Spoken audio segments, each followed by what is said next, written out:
Okay, good morning everybody. My name is John Geib. I'm a Master Gardener. I've been a Master Gardener for about 8 years now.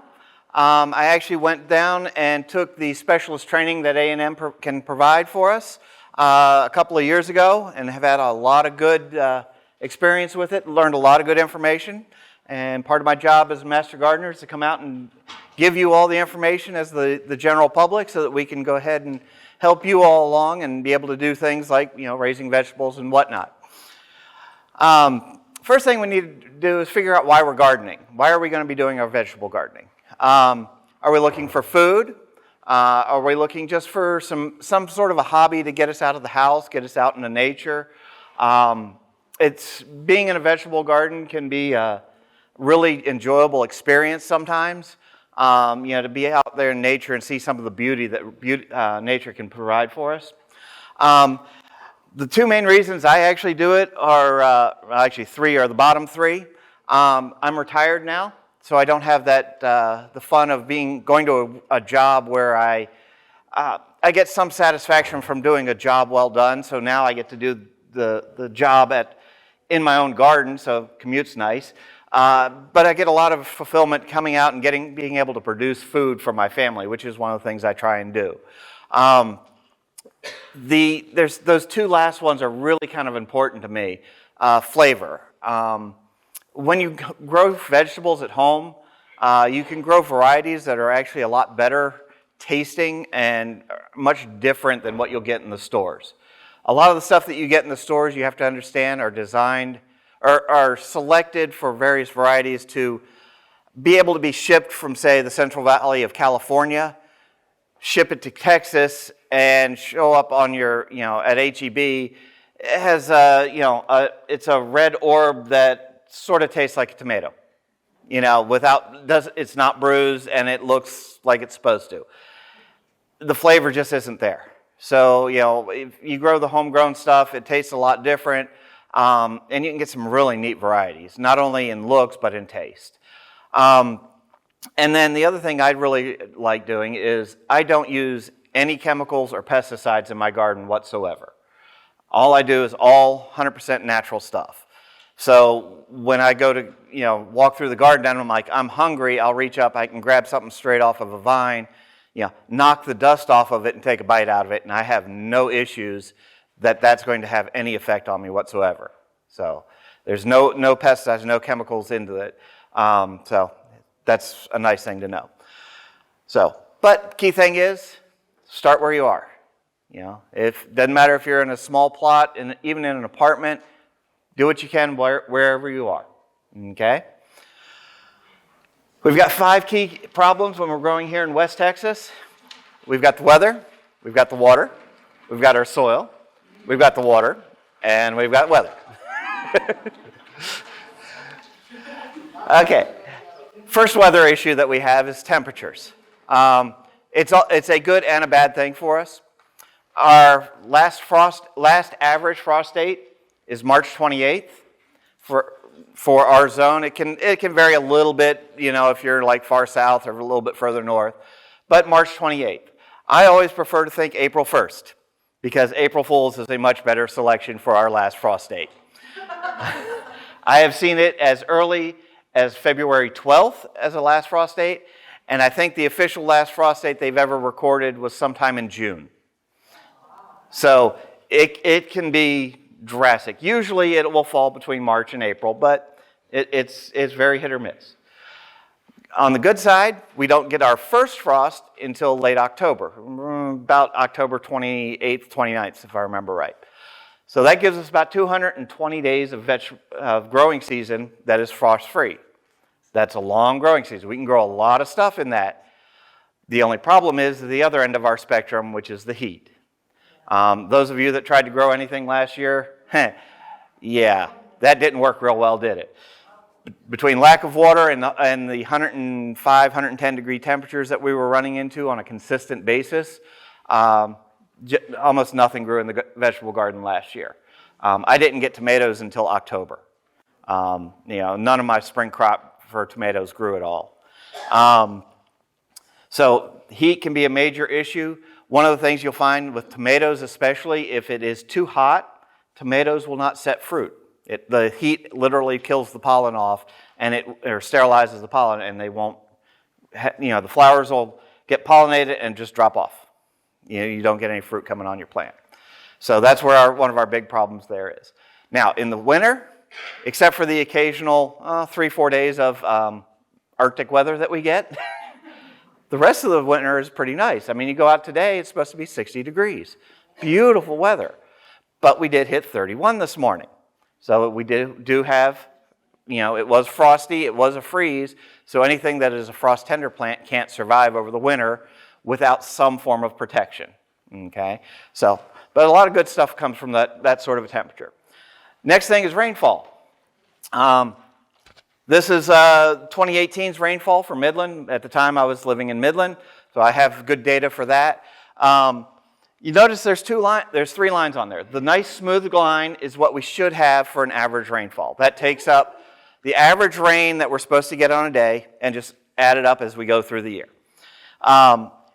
One of those lines is the line for Midland International Airport. The other one is for my house. Notice that never are at the same point at the same time. Location, rainfall around here is very hit or miss. If you can get it, your neighbor won't. So you got to deal with it, So the other thing you have is what we had last year, where we didn't have any rain. And when we did get rain, you look back in October, we had 4 inches of rain overnight. Yeah, that's not good for the garden either. You need a slow, consistent moisture pattern in that garden for everything to grow nicely. So this becomes a key issue where we need to make sure that we are watering our gardens on a consistent basis with some form of an irrigation system, which we'll talk about. The soil. We've got 2 major issues in soil. First one is pH. Our soil pH around here averages about an 8, okay? Some areas are higher, some are lower, but it's a high pH soil. What that does is that locks some of the nutrients into the soil and makes it very hard for the plants to pull the nutrients out as needed. Most of the vegetable plants that you're going to be growing are going to be trying to look for a soil pH of around 7. Some a little less, some a little more. For those of you that are thinking of doing blueberries, not going to happen. Blueberries need about a 4.5 pH. It's almost impossible to get soil, even if you just start with soil in a pot. It's hard to keep that soil that low of a pH. So, next major problem, if you live on the south side of town, you probably have 100% clay soil. If you live on the north side of town, you probably have 100% sand. Neither one is a real good mixture for growing plants. We want kind of a sandy loam mix, something right in the middle where it will retain moisture, but it will also drain. It won't hold that moisture in it to the point where it actually chokes out and drowns the plants. The major thing that we can do for adjusting our soil from a clay to a sand into that sandy loam mixture is compost. Lots and lots and lots of compost, on the order of about 50-50 mix to your soil a lot of times. Okay, water quality is our next water issue. City of Abilene water really isn't that bad. It's a little hard, but it's not too bad. For a major water system, it's actually pretty decent. You go over to some place like Midland. Midland's water, they take the same water that we get here, they mix it with a brackish well water from Ward County, and it becomes incredibly hard and nasty tasting. But that's what they have. That's where they're getting their water supply from. I was in Dallas this weekend. Dallas has some really hard water. Okay, that hardness in the water is minerals that are locked into the water, and basically is like a salt water to your plants. So it's not great, but it's acceptable for your plants. If you're out in the country and you're working with a well, wells in this part of the country are very, very hard. So, to the point where some of them can get to the point where they're brackish enough that they aren't actually drinkable. So if you're going to be doing well water for your garden, understand that. That's going to be an issue. You're going to have to select varieties that can handle a much higher salt content in their water than normal.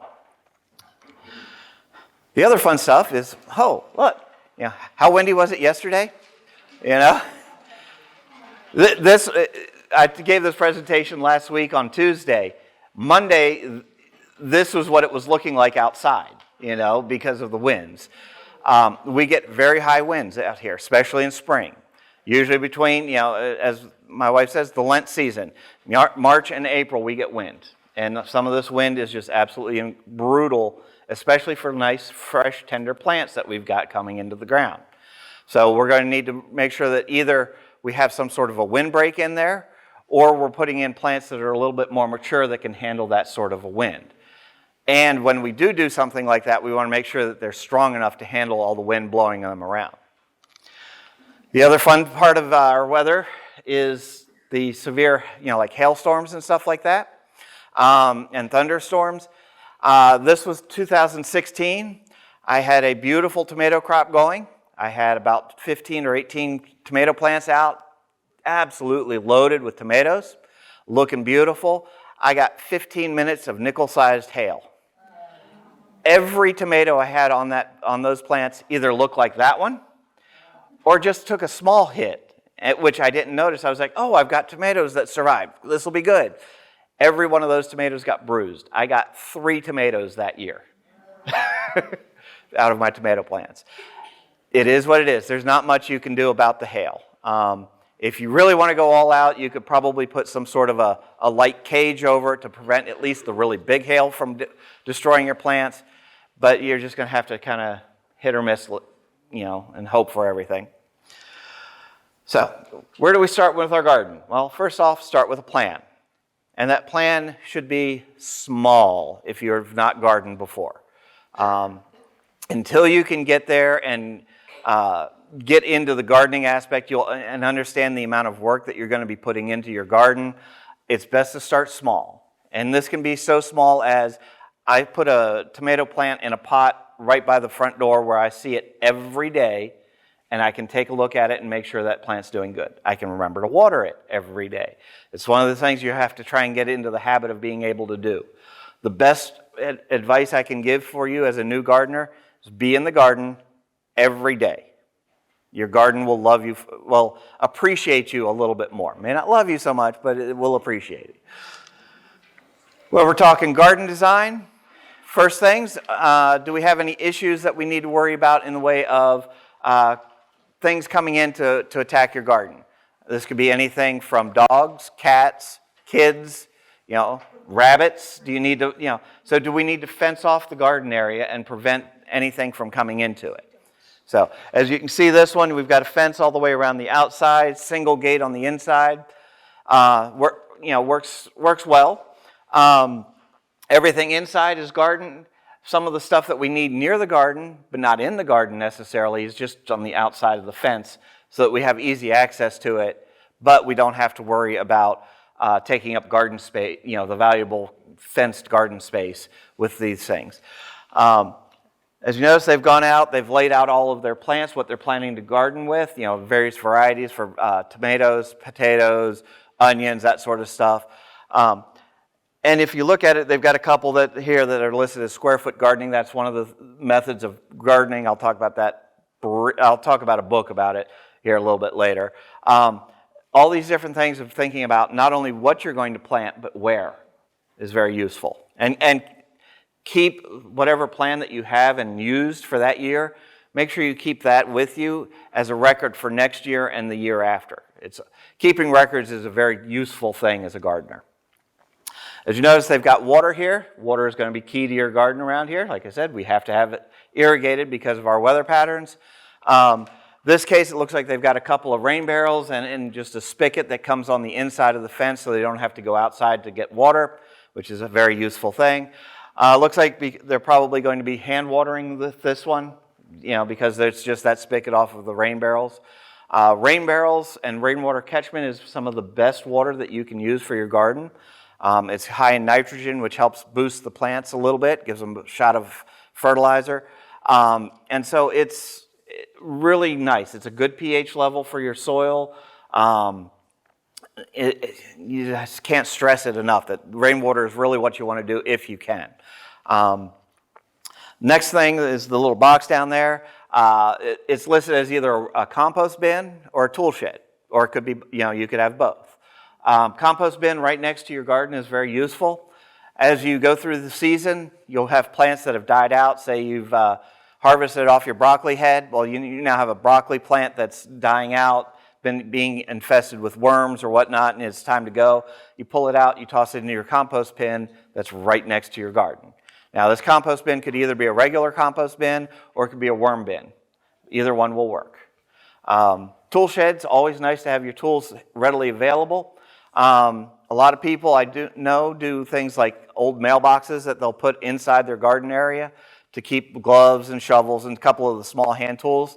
The one thing I will warn you on that, none of those mailboxes or anything like that are sealed up very tight, so you will get critters in there. Things like black widows especially enjoy those nice dark cave-like spaces. They also enjoy the nice cave-like spaces of your gloves. So do scorpions. These are personal experiences I've had. So if you do keep your gloves out in the garden, which is very handy because you always know where they're at, when you go to pull your gloves out, make sure you shake them out and then squeeze them all the way down. It's better to run into a dead spider than a live spider, trust me. Okay, this is a garden plan. It's a pretty decent garden plan. Notice you've got a nice big alleyway right down the middle. This allows you to bring in things like dirt, compost, large harvests of potatoes on the way out. You have some place where you can run like a wheelbarrow, which is always very nice to have. The rows in between each of the garden beds is small. You don't need a whole lot of space to walk unless you're in a wheelchair or something like that. So, those little thin 1-foot walkways is all you'll really need between garden beds. The garden beds look to be about 4 foot wide.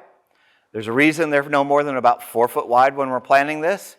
If I want to reach into a garden, I can reach about 2 feet without stretching too far.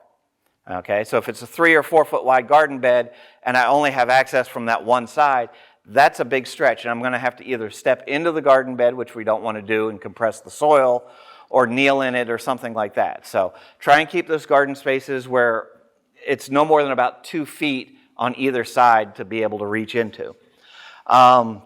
They've got a wide selection. It looks like they're growing a single crop in each bed, which isn't necessarily a bad thing. The one thing you'll notice is in the far upper right, there's a shady spot underneath that rose bush. My guess is that they can't grow anything in that one spot because it's too shady. Now, what are you going to do? You're going to cut back that rose bush so that you get a little bit more, pick up an extra 2 square feet of garden space? No. Personally, I'd leave the rose bush because those roses will attract pollinators, which you really need for your garden anyhow. So it's a rose on a fence around a garden is a nice thing to have if you can get a rose to grow around here. Unfortunately, there's a disease called rose rosette, which has been striking most of the roses in Texas, and it's not a pleasant experience for the rose. So if you want, you can do some research into it, but it's not fun. Placement of your plants can be important. If you have a very tall plant, say a corn crop or something along those lines, you don't want to put that on the south side of your garden because that's going to shade whatever's north of it.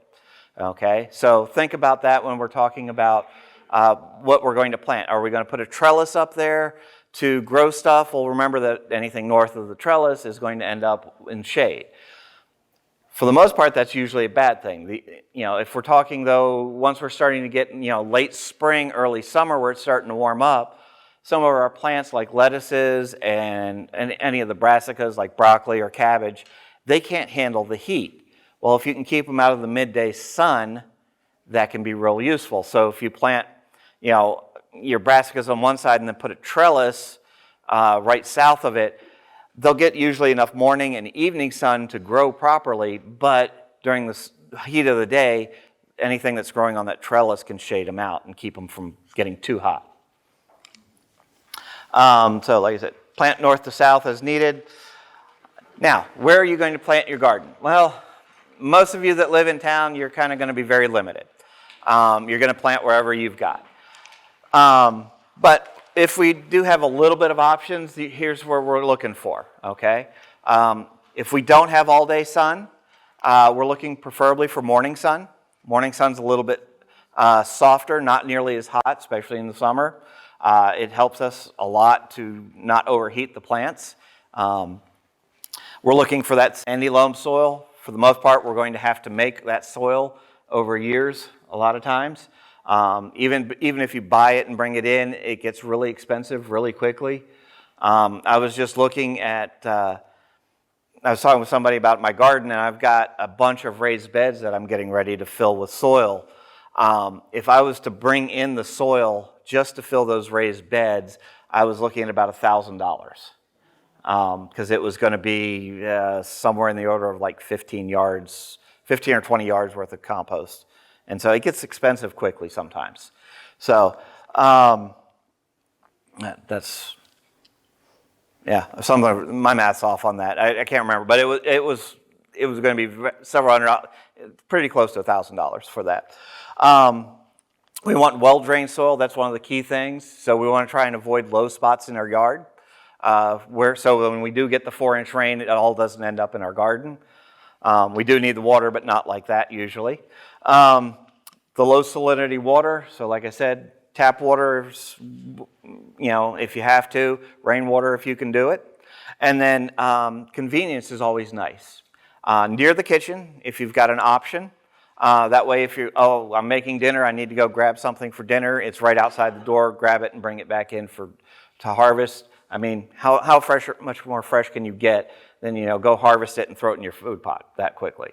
The other thing is, if it's not convenient, you'll have a tendency to not go to it on a daily basis. If you don't go out on a daily basis, you're going to end up with more problems with pests and that sort of stuff. So you want to be able to, have it close by where you can go into that garden regularly. Unfortunately, those in town, this is probably what your backyard's going to look like, especially if you're in the older sections of town.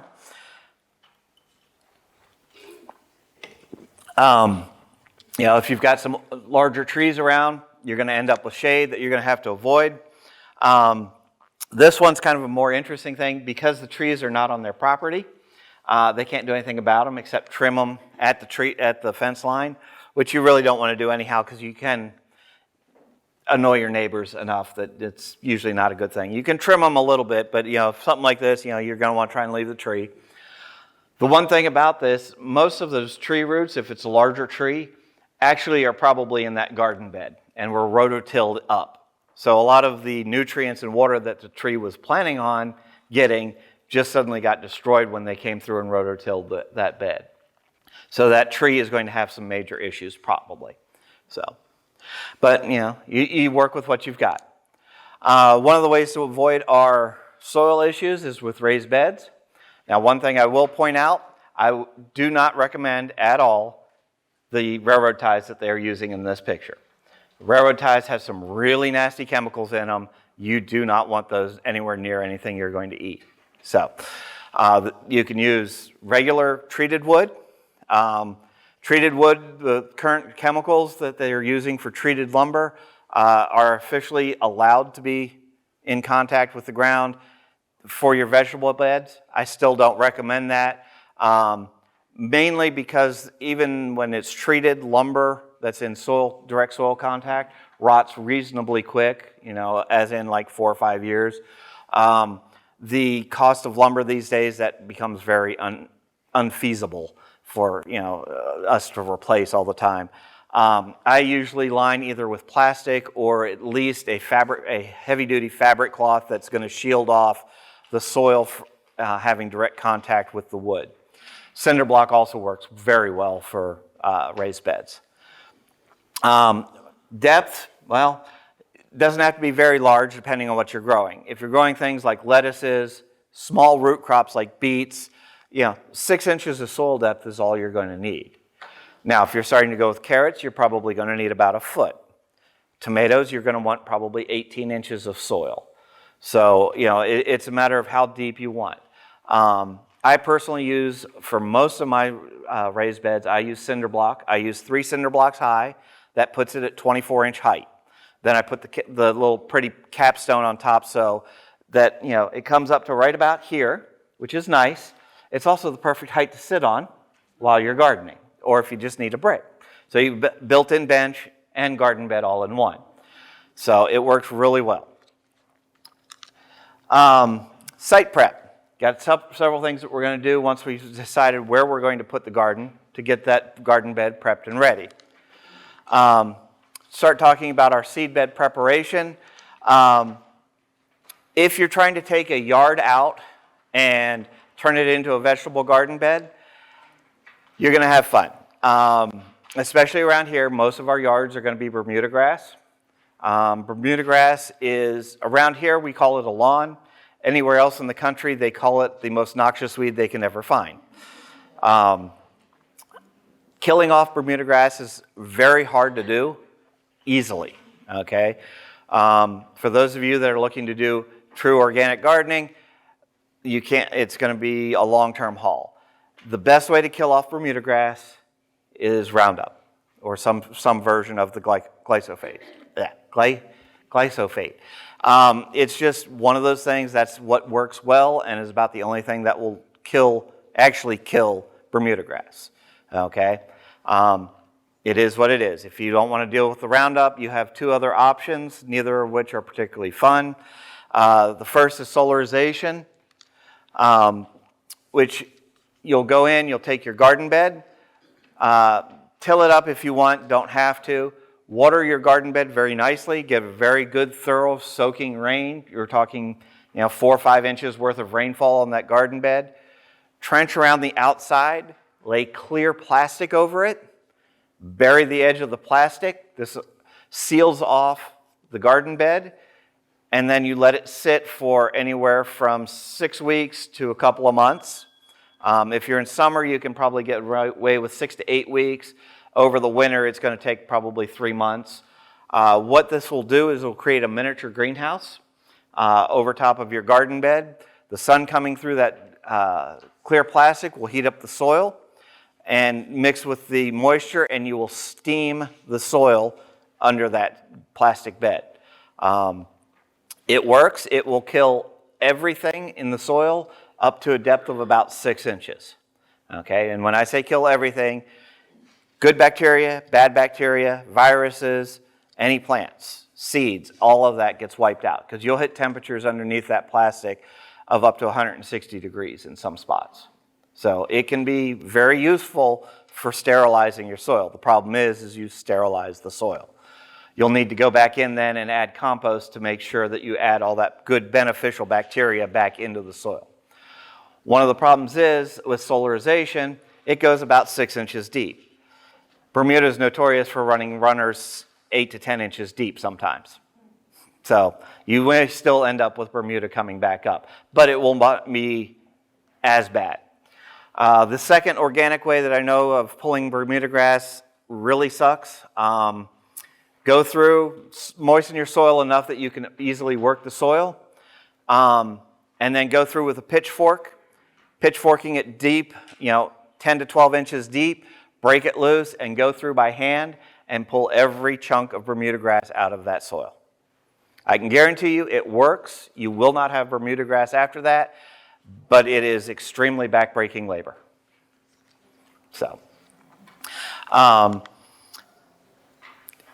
rototilling, there are a lot of people out there that say you don't rototill, you never rototill. There are others that say you rototill every year. It is your choice. Usually what I recommend, especially for gardeners, that even if they want to go with a no-till version, rototill that first year. The main reason for that is you have all of these soil amendments that we need to get into the soil, okay? So you go through, you put your soil amendments on top, rototill all of that into the soil, and then if you want to do no-till from there, that's fine. But that first year to get all of that compost mixed into the soil really needs a rototiller to get it to the soil to be where we need it. When we're talking soil amendments, organic matter, which basically boils down to compost, you can add other things such as peat moss, which will help break up the soil and retain a little bit of moisture, but not as much as clay does. There are those that recommend you do vermiculite or perlite. Those are both very similar items. If you go to a garden store and you see a potted plant, you see the little white pellets on the soil, that's perlite. So that's what they usually use. I recommend vermiculite over perlite. Cost difference is minimal. The main reason I recommend the vermiculite is the perlite has a tendency to be a little powdery.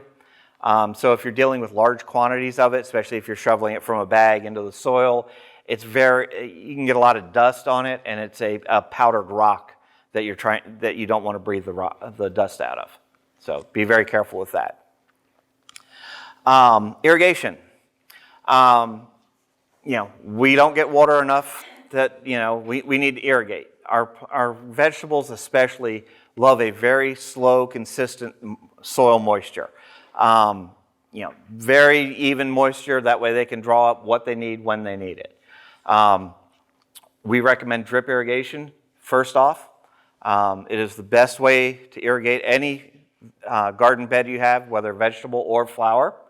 I personally recommend an inline drip irrigation system. You can get these both at the box stores or the irrigation supply stores.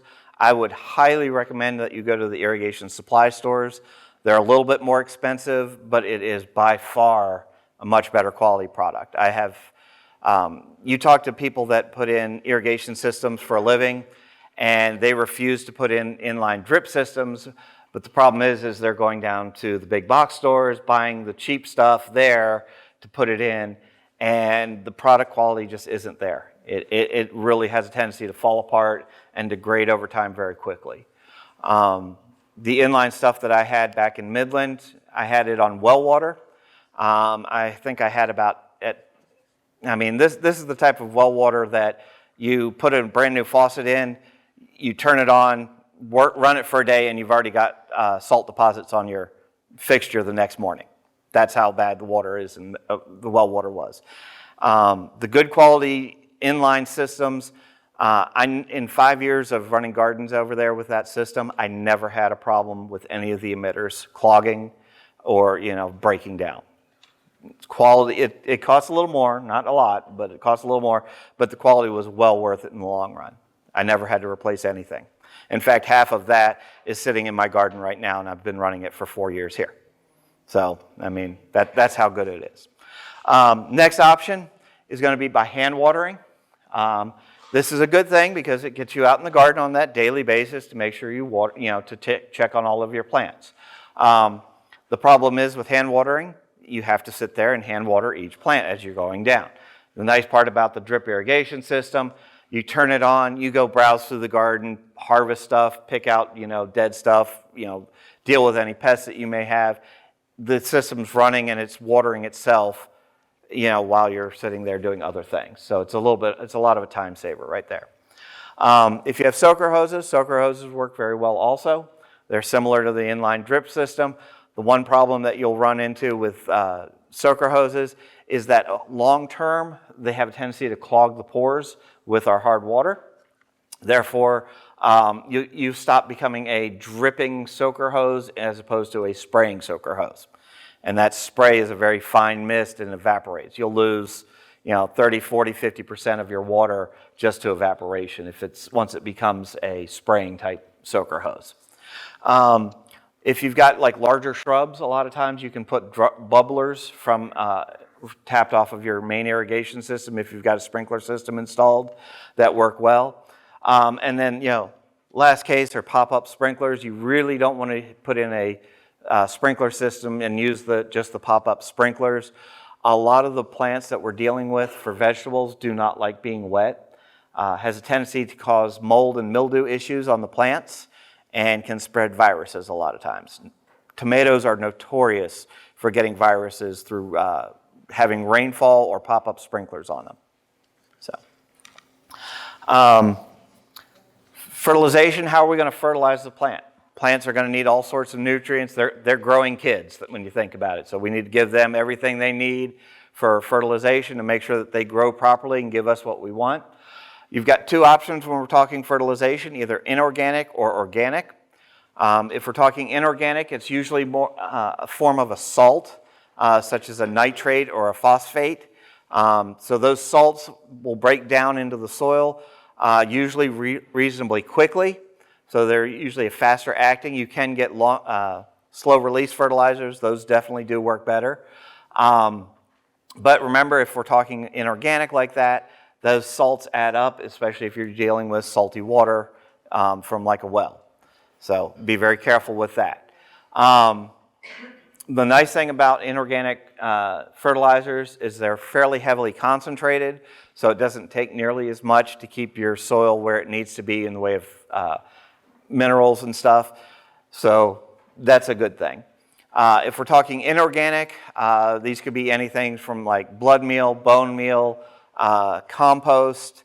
The fertilization rates, you're going to have to add more of it to the soil. They're also usually, some of them can be a little bit more expensive, especially if you get something that is listed as an organic fertilizer.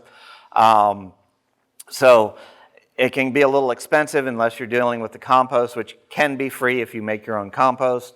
But most of the inorganic fertilizers are naturally slow release. So they will release slowly over time, and which is a lot better for your plants.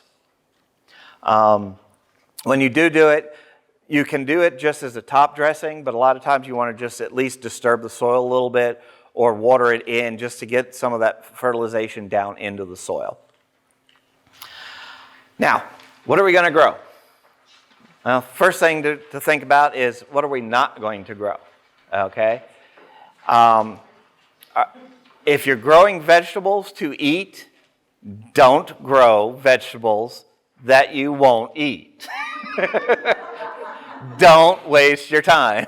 You're going to have a hard enough time keeping all the other stuff going. So, variety around here is very important because of our weather conditions and our soil conditions. We want to try and select something that's going to grow well. Okay. The website I've got here, you can go onto it. You can click on it and look per Taylor County, Jones County, whichever one you're in, and select these are the varieties that A&M recommends to work for our location, okay, which is very nice. And you can pop it up and they'll give you the list of everything that they recommend all in one sheet. So, one thing I will point out here, if you are a very dedicated gardener, long as the variety can handle our heat and or cold, depending on what time of year we're planting, just about anything will grow here in the correct soil. So like the one exception I will mention is blueberries because of the pH levels. But a lot of the other stuff, even if it's a variety that we don't recommend, if you want to sit there and try and baby something a little bit, make sure the soil's correct, make sure it's got all the nutrients, as long as it can handle the heat and the cold, it will probably grow. But understand, it may not produce nearly as much food as you were expecting. But you can get some really neat varieties doing it that way. How much do you need to grow? Well, this was kind of pulled off of some information I pulled out from World War II when they were talking about victory gardens. How much you need to feed your family. Well, this is what they recommend. You can go online and find charts of a 20-foot row of this plant will give you this many pounds of food. The best way to determine how much food you're actually going to need to plant, figure out how much you go to the store and buy it. Figure out, okay, I need, for me, we do a bag of carrots about every week. So I'm like, okay, I need a bag of carrots. Well, that's, a square foot worth of carrots a week. How many and then I need to go plant that many carrots and preferably spacing them out a little bit so that I get them over time. But that's how I need to have to sit there and think about how much I need. So now, are you going to be able to replace everything that you buy at the grocery store from your garden? Probably not. Mainly because, unless you're eating what's in season and only what's in season, you're going to have a hard time getting things like lettuce in the middle of summer. It's just not going to grow around here because it's going to be too hot. So you may have to still buy stuff at the store, but you can cut down a lot on how much you actually are buying. Some things don't need a whole lot of space. Okay. The one thing on this list that, I do have a problem with on this list is the tomatoes. My tomatoes, by the time I get done planting them and growing them, they're usually, about that big around and pretty close to 7 feet tall. That's not a small space. But I am getting a huge amount of tomatoes off of that. So, I'll talk about how I get that here in a little bit. If we're, right now is a good time to plant some of these. It's coming up, it's still nice and cool. So a lot of these cool weather plants and those that can take a little bit of shade also are, these can be planted now. If it's not on this list, for the most part, it's going to be needing a lot more sunlight and a lot more heat. So these will be something that we'll be planting here in the next month or two. Now, when we're talking about planting considerations, how do we want to start the plants that we're actually getting into the garden? We've got two options. We can either do it from seed or from transplant. Okay? Doing it from seed, you can either do direct sow, which means you're out in the garden directly sowing it into the spot that it's going to be growing from, or you can do it as I'm going to plant it in small containers inside, get the seedlings going, and then we'll end up transplanting those later. Your choice. When we're planting, they always say it's, go by the label on the back of the seed package. The one thing you have to remember that the seed companies are trying to sell you seeds. Okay? So they're going to tell you to plant them really close together and then thin them out. So basically you'll take, plant 40 seeds and then go back later and throw out, 20 of them. It may or may not be useful. But it also guarantees that you have enough germination to have some good plants. So just think about that when we're talking about planting space. This is one of the reasons why I tried doing a lot of transplants that I've started from seed, because I'll seed out a bunch of seeds, a few more than I need, and if something, a couple of them don't germinate and seed out, I don't have to worry about it. I've already got, but I'm not doing double or triple the amount of seeds that I actually need. The one thing that this actually is a little bit of a issue with is when you're dealing with things like lettuce seeds or carrots or some of the seeds that are very, very small. We're talking, less than a 1/16 of an inch in diameter seeds. It's very hard to drop a seed in a particular place. So you usually on those, you just kind of sprinkle a line because you just cannot get it, any better than that. And so you end up having to, burn up a lot of seeds. But when you buy a packet of seeds for like lettuce or something, you're talking a couple of hundred seeds in that package. So it's not like you're losing a whole lot. Labeling, if you are going to do seeds, make sure you label them. You're going to want specifically the variety that it is and the plant date are the two critical items that you have to have on your seed label. I would honestly suggest that you put the label in first into the ground and then start planting your seeds. This comes from experience. You will start planting seeds and forget where you went from variety A to variety B and go, I think it's about here. So put the seed marker in first, run your seeds. If you go to switch variety, put your next marker in and keep going. So, thinning seedlings. Like I said, these are some of the ones that you're going to have issues with, some of the lettuces and carrots especially. You'll get a nice little line where you've got to pull them out because you're needing 3 and 4 inches between each of those plants. So you need to get rid of them. Now, the thing that when you're talking about thinning off the seedlings, they always talk about pulling the seedlings. I highly recommend that you go through with a pair of scissors. Buy a pair of scissors, doesn't have to be anything special, just for the garden, so that way you leave it out in the garden. If it gets rusty, it doesn't matter. But when you're pulling seedlings, if you pull the seedlings, a lot of times, because they are so close together, the roots will get tangled up with the roots for the plant next door. Okay? So if you pull this one, you're yanking on the roots of the two plants next to it. So it's better if you can just go ahead and just cut it right at the soil level. That plant will die. It does not have enough energy to regrow, so that, it's like, okay, it's gone, but the roots are still there. The roots will decompose over time, turn into compost for you, so it's not a bad thing. And you've thinned it out as you need to.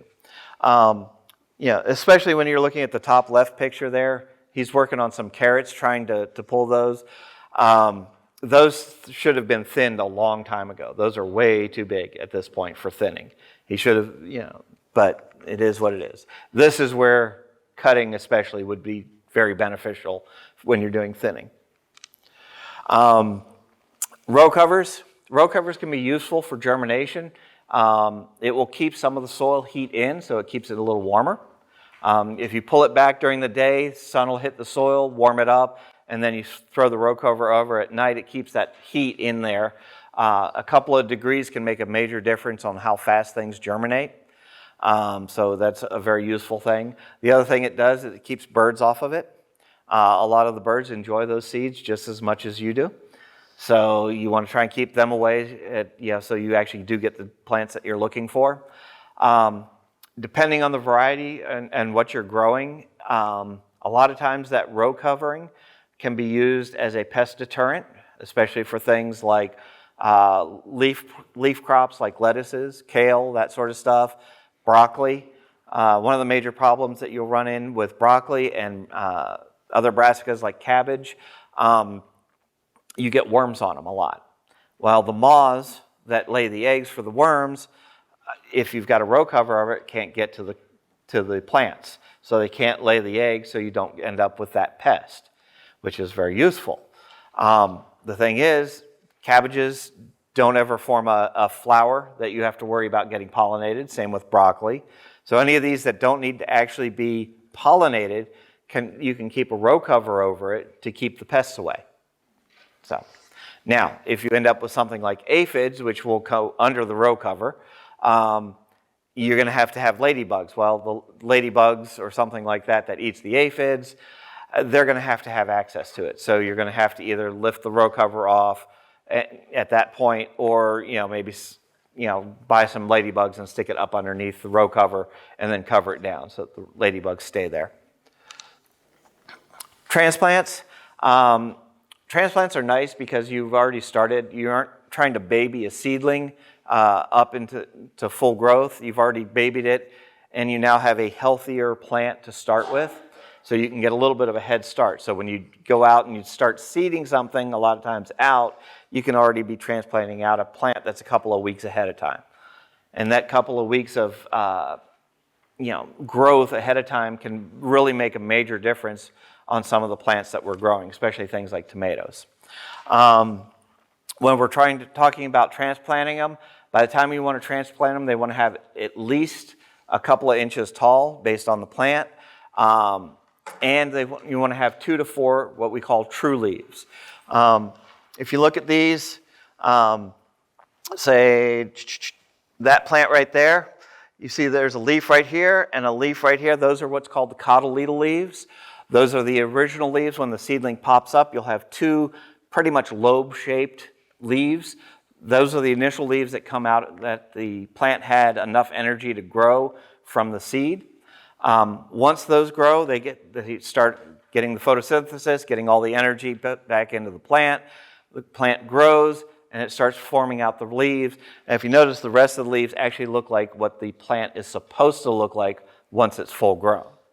So there's the thing. So those true leaves that look like it's a broccoli plant or whatever, those are the ones you want to make sure you have a couple of those before you do any transplants. Some plants are easier to transplant than others. For the most part, if it's a root crop, things like beets, carrots, onions, beets or onions, or beets or carrots, they really don't like their roots disturbed too much. And so you're going to want to not transplant those.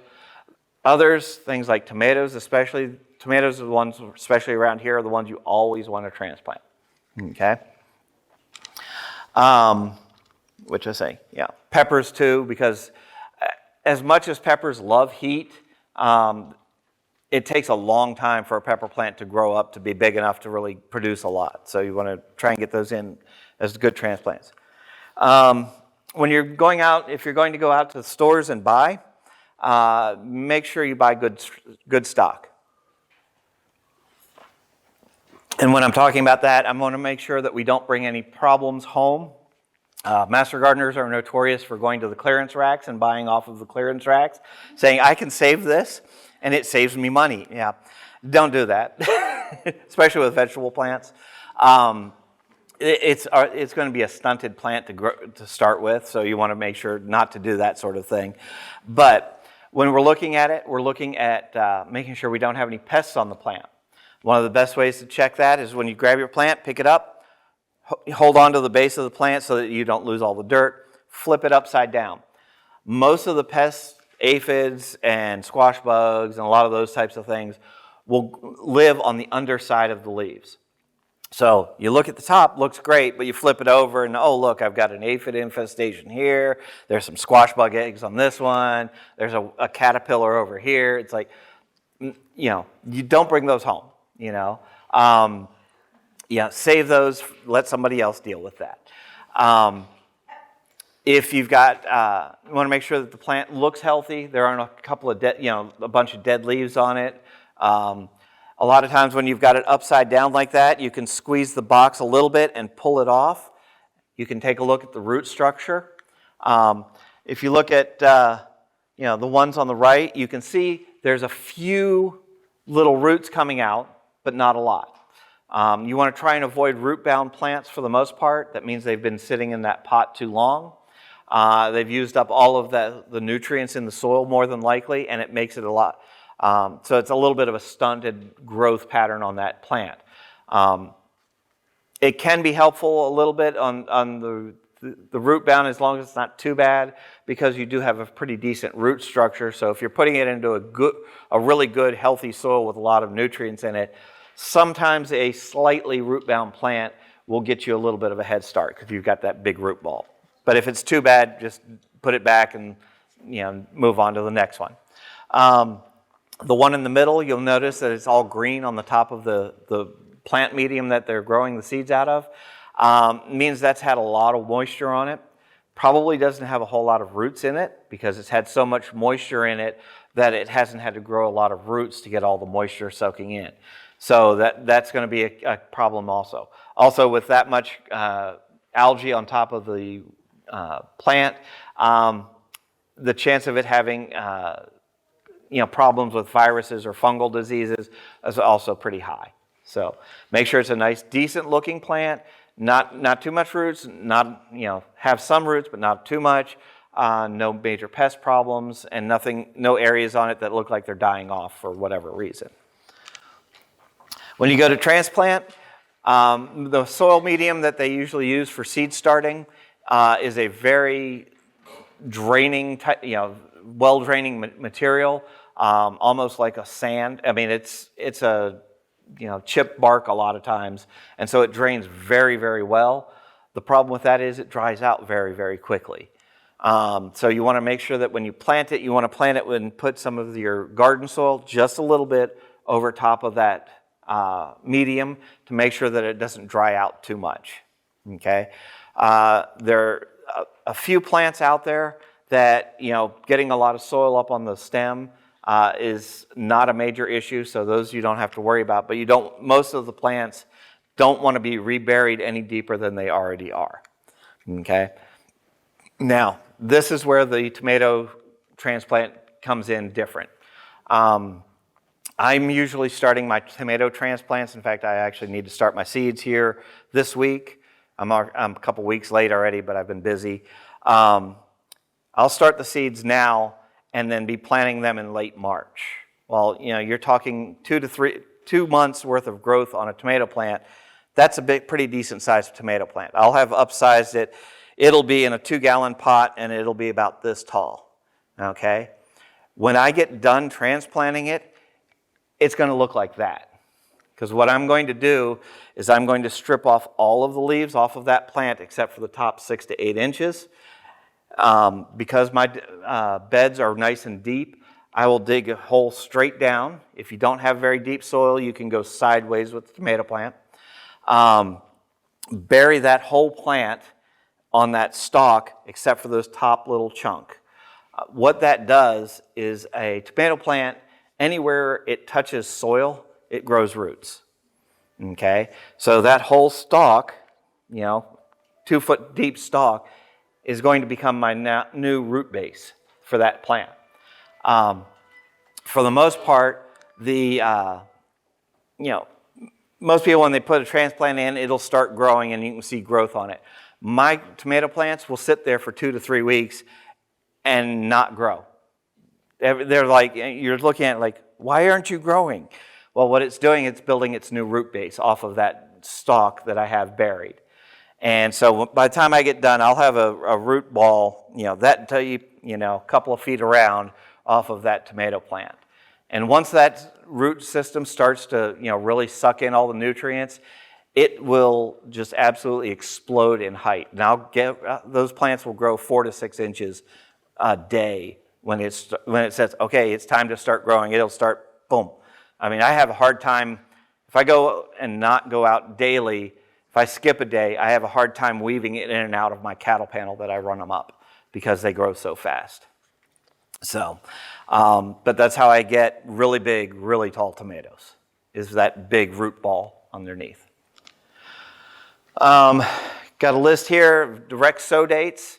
If you're going to go planting things outside, directly into the soil, these are the dates that you're going to want to try and plant various things. As you notice, last date for the garlic's probably next week. So, you're probably late at that point. Mine went in a couple of weeks ago, and I considered it a little late, but I wanted to make sure. I had seen the forecast with the weather, and it was like, I don't want to deal with that freeze. I'll let it go a little later. But we're coming up February. We're starting to plant all our lettuces, peas, that sort of stuff. All of our winter type crops is now time to get ready to plant them. So if you're looking at starting your own seeds, it takes a couple of weeks for the seed to go from planted to ready to transplant. So we're needing to get some of these things ready to go. Yes, ma'am? Garlic bulbs. Yeah, not seeds. I don't ever plant with seeds. The seeds for garlic, for the most part, are the bulbs. Those are the best way to do it. Yeah. Now, if we're going to be doing transplants, this is the time that we're going to be transplanting them. Usually we're going to be, getting them prepped and, planting the seeds for the transplants out later.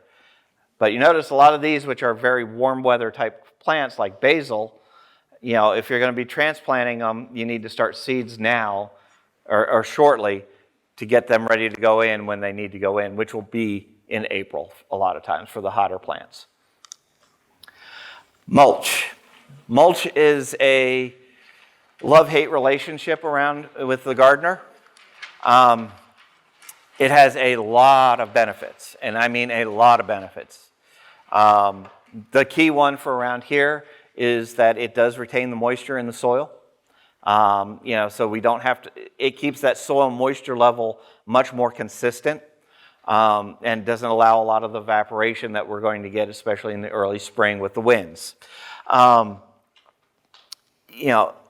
If you are planting something like zucchini or squash or watermelon and melon type plants, a mulch layer underneath those plants work well because it allows the fruit to not sit directly on the ground. And that way you don't get things like ants boring directly from the ground up into the melons a lot of times. That's one of the things I always had problems with. But if you put a little bit of a mulch layer in there, it at least gives them a little bit of a break. They'll still mess with the plants sometimes, but it's not as bad of a problem. The other thing, it keeps it a lot cleaner for zucchini and stuff. It's not, you don't have to pick it up and have this big dirt and mud spotch on it. It keeps it a little nicer. So mulch is a nice thing to have. The problem with mulch is a lot of the bugs that are going to be affecting your plants love to live in mulch. Squash bugs are notorious for that, especially. They'll come out during the day, crawl all over your plant, and then at nighttime they'll go back down under mulch. So it's good to have the mulch under your squash plant to keep the squash from getting dirty and all of these problems, but it also harbors the squash bugs overnight. So like I said, love-hate relationship with mulch. So I still would recommend mulch under most of your plants, mainly for the water, saving you on the water.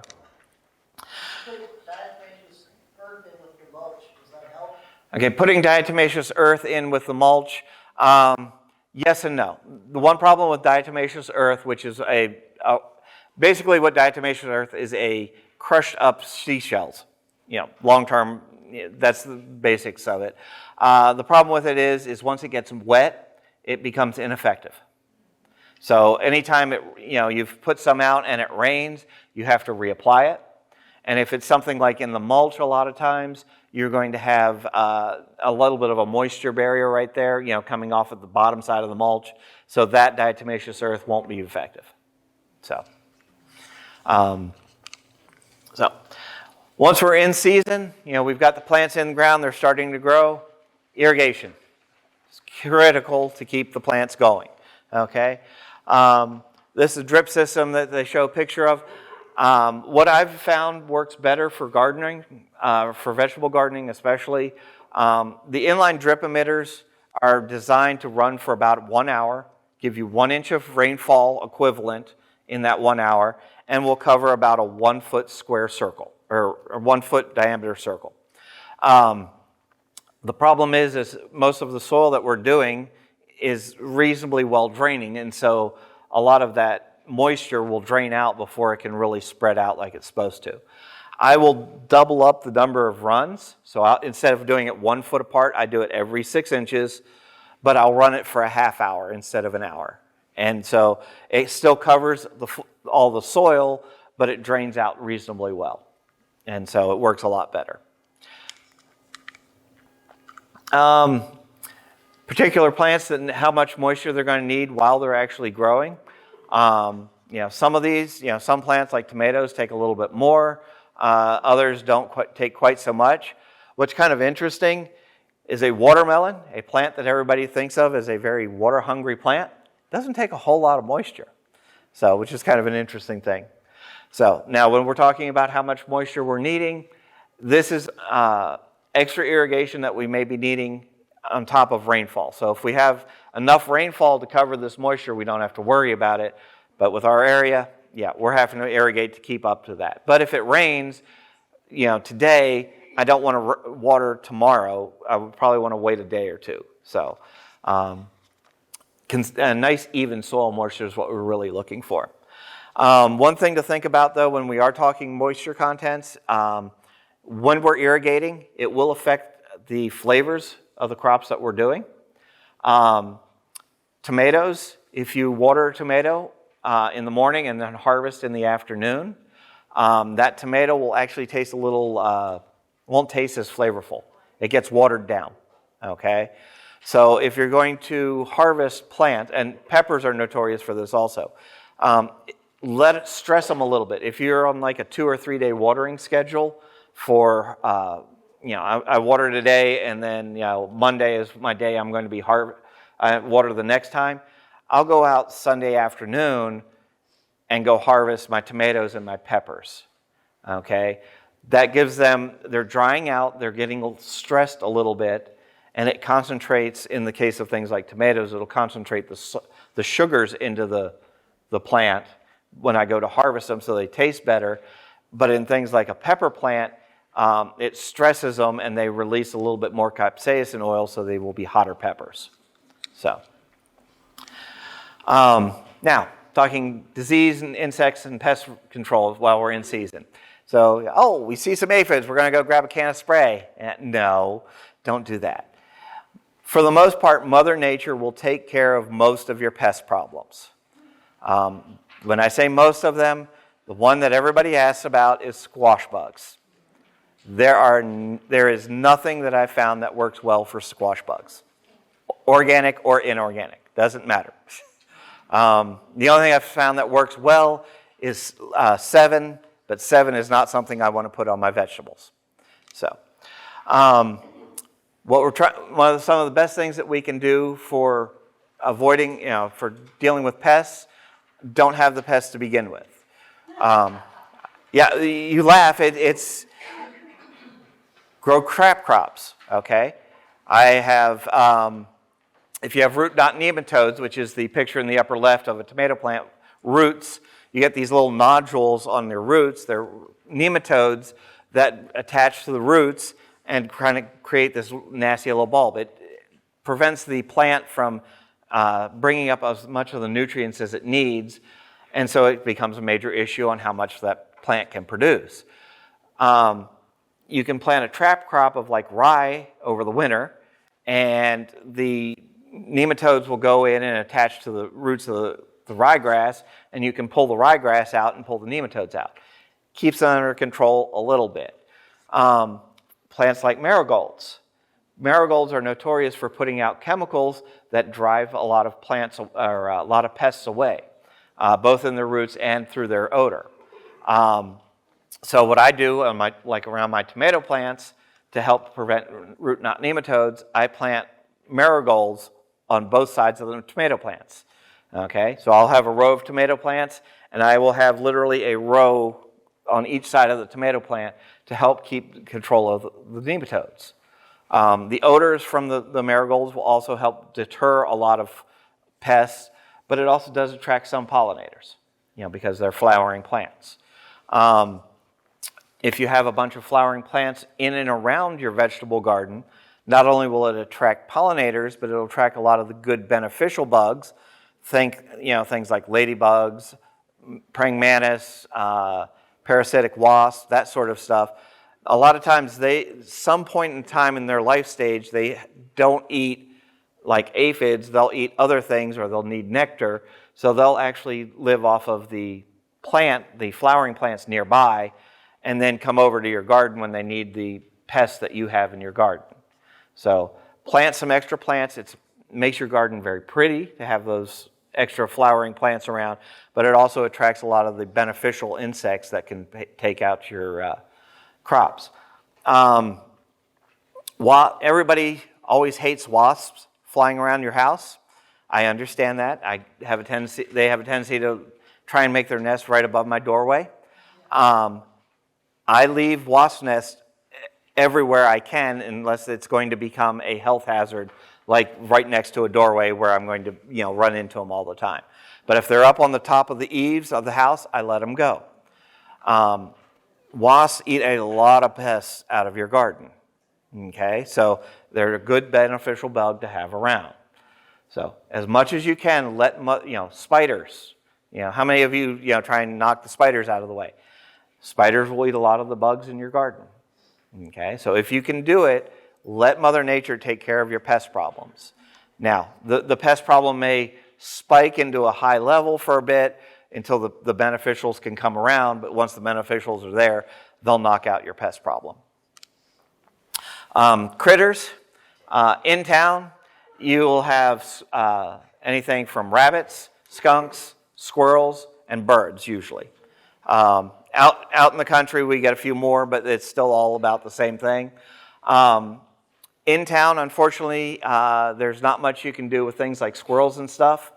You're just going to have to live with them. A couple of dogs a lot of times will take care of the squirrels from coming into your yard a lot. If you're out in the country, you can take a little bit more drastic measures if you wish. That's up to you. To understand that these are critters that do all they're looking for is food. So a lot of times you may want to just go ahead and let them have some and deal with it. Your choice on that. You can do things like faking them out. Anything from scarecrows works somewhat. CDs or shiny stuff that flashes and shows movement a lot of times can prevent birds from coming around somewhat. Notice I say somewhat on all of these. They work a little bit. After time, though, a lot of these homemade remedies to try and take care of the critters, they'll get wise and they'll just start ignoring them. So that's one of the things. Yes, ma'am. Grasshoppers. If you're out of town, I would recommend turkeys or guineas. Yes. Guineas, you'll need a lot of guineas just to keep them close hand. But turkeys are very good at taking out grasshoppers. There are some chemical methods that you can do that I believe are organic that actually take care of the grasshoppers at the early stages. If you have tall grass, that also helps attract grasshoppers. So that's one thing to keep your yard mowed and whatnot. So, but if you're out in the country, your neighbor's field is where they'll grow. Yes. Anything else? When would the, I know treating them early before they get diseases is the big, but what about what time frame is that? What time to get them? As early as you can. One of the nice things about turkeys, for those of you that are out in the wild, outside of the city limits, turkeys are not very destructive to gardening. They're a little bit, but not too bad. So, I mean, a lot of times what the turkeys will do is they'll take out the stuff before they get into your garden, so you can actually kind of keep your garden fenced off from all the other critters you're going to have out there. I would not recommend chickens in your garden. No, chickens and gardens don't go well together at all. They are very, very destructive. So, yes, sir. About flour. Flour. Like cooking flour. I've read it. Yeah. Everything. Grasshoppers will eat it. Mouths give them up, and they can't eat it. Okay. Taking flour for grasshoppers. I haven't heard. I've heard using flour for various things. I've never tried it, so I cannot recommend it on either way. Yeah. So there is a lot of information online of various anecdotal methods to do this or do that. I try and stay away from those a lot of times until somebody that I would trust has done something a little bit more scientific. So tomatoes are notorious for getting viruses, specifically varicillium wilt and some others. If you're running with a small batch of tomatoes and your tomatoes start getting wilt, you're probably just going to have to suck it up or sacrifice all of your tomatoes. The wilts a lot of times will stunt the tomatoes a little bit, but won't necessarily kill them right off. So you can still end up with a crop. Just depends on timing a lot of times. The big problem that you run into with the wilts is once you've got the wilt, if it ends up in the soil, and so that spot it was suggested about 3 years before you plant tomatoes in that spot again. Okay, just to let that virus die out. You have to deal with it, unfortunately. That's where crop rotation comes into effect. You're trying to avoid things like viruses, affecting your plants. If you've got a lot of tomatoes and you get one with a virus on it, pull the tomato plant, throw the tomato plant in the trash. Do not compost it. If you compost a viral tomato, it will keep the virus in the soil and you'll spread it throughout your garden. Okay? Can you plant other things in that area? Other things other than nightshades, yes. Anything that's not susceptible to that wilt should not be a problem. Yes? Hot compost. Can I hot compost? In theory, it does work. I do a lot of composting. I do not compost my viral tomatoes. And I'm very consistent at trying to get my compost hot enough so that it would kill off the viruses. I still don't compost my viral tomatoes, just to make sure. Thank you. Yeah. End of season activities. You want to clean up all of your stuff, clean it up. Compost as much as you can. This is the best way to save money. You compost it, got your compost for next year to add to your soils. Go ahead and till in, get rid of all of the stuff. You can burn it if you want. A lot of times the ash can then be used as a fertilizer for phosphorus next year. Pull up all your garden stakes, garden cages, all that sort of stuff. Might as well when you're done. Add compost to start for next year to make sure it can work itself into the soil. Soil test. We do have soil tests on the back table. If you want the bags and the paperwork for soil test, it's recommended that you get a soil test when you start your garden to know how much fertilizer you're going to be putting in. This is one of the key things is don't over-fertilize your garden. Various plants will suck up various nutrients depending on what they are. One of the things you'll find, things like tomato plants, if you're very high in nitrogen, you will get very big, beautiful, bushy tomato plants and no tomatoes. Okay? So you want to make sure you have enough nitrogen for your tomato plants, but not too much. And this is where soil tests will come in handy. Okay? Flowering, when you're looking at the nutrients, nitrogen is mostly for growth upwards for your green plants. Phosphorus is for your roots. So it's nitrogen, phosphorus, and potassium is for your fruiting plants.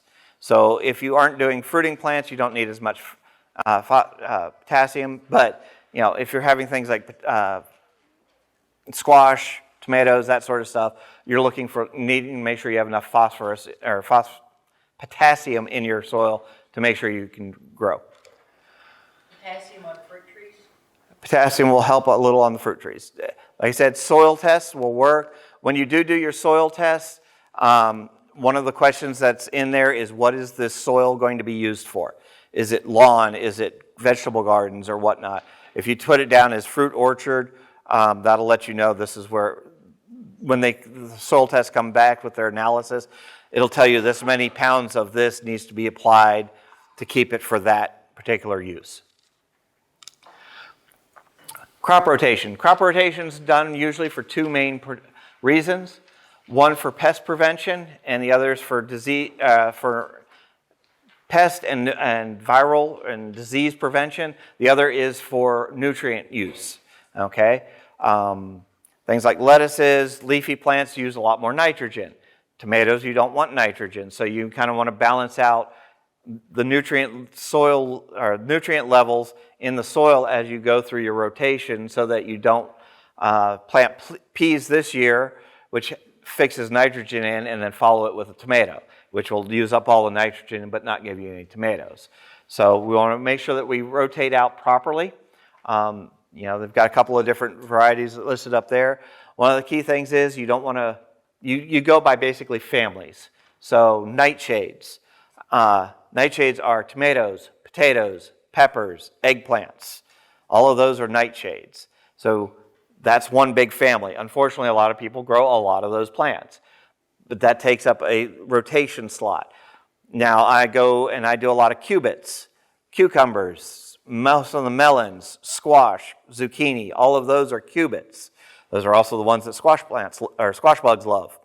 So, but that's another big family. So between those two big sections of family, that's most of what I'm growing in my garden. So I have a very hard time with crop rotation, except that I have a very large garden that I can rotate them around, so I don't have any major problems.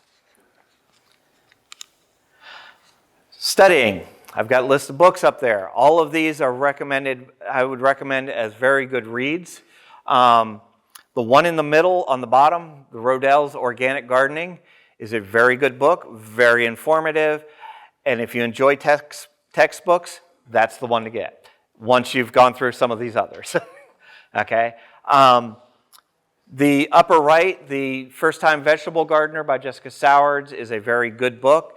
I believe it is currently checked out here at the library. I think they've got a copy over at the Dias Library also. All of these books are available at the library, so that you don't have to buy any of these. You can actually check them out. You just have to fight each other for who gets first dibs on it. The upper left, Greg Grant's books on Texas vegetable gardening, is a very good book. He understands this is Texas; it's a whole different country. So he does it. The problem is he's on the other side of the whole different country, down in East Texas. So most of his recommendations will work, but he understands he's dealing with a lot more moisture and a soil pH that's way different than ours. The Family Garden Planner by Melissa Norris up in the middle is a very good book for planning out your garden. It has a lot of worksheets and stuff for you to think about, things you're going to need to think about while you're planning and getting ready to get your garden going. That one would be one of the first ones I would recommend getting, along with Jessica Sowards' books, because those two are really for first-time gardeners and give a lot of really good information, and both of them are very well written. The Square Foot Gardening book on the bottom left, Mel Bartholomew, when he wrote the book, he based everything off of, okay, the seed packet says I need to plant these, this close and then thin to 4 to 6 inches. Okay. Well, he said, well, why do I plant it and then thin it? Let me just go 4 to 6 inches because that's what the plant actually needs. And so that's his whole method is you plant based off of what the final dimensions of that plant are. It actually works very well for squeezing a lot of garden into a small space. So I would recommend you follow us on Facebook. We do various gardening tips there. Also gives you information on what classes are coming about and things like that. We also do have a YouTube channel with most of these lectures that I've been giving over the last year, and a little over a year now, have been video recorded and are on our YouTube channel, along with the Abilene Public Library's YouTube channel. We do have a list back there of the current classes that Master Gardeners are going to be having for the year, if you want to take a copy of those. We are doing not only the library classes, which I'm doing first Tuesday or second Friday. The first Tuesday class is down at the mall at 6 o'clock. And then, the ones here on the second Friday. We are doing Saturday seminars this year. I believe next month, if I'm not mistaken, is Tomatothon. So if you want more information on tomatoes, we're going to be doing a lot on tomatoes. And we've got a list over there. Okay, well, if that's it then, thank you all for coming.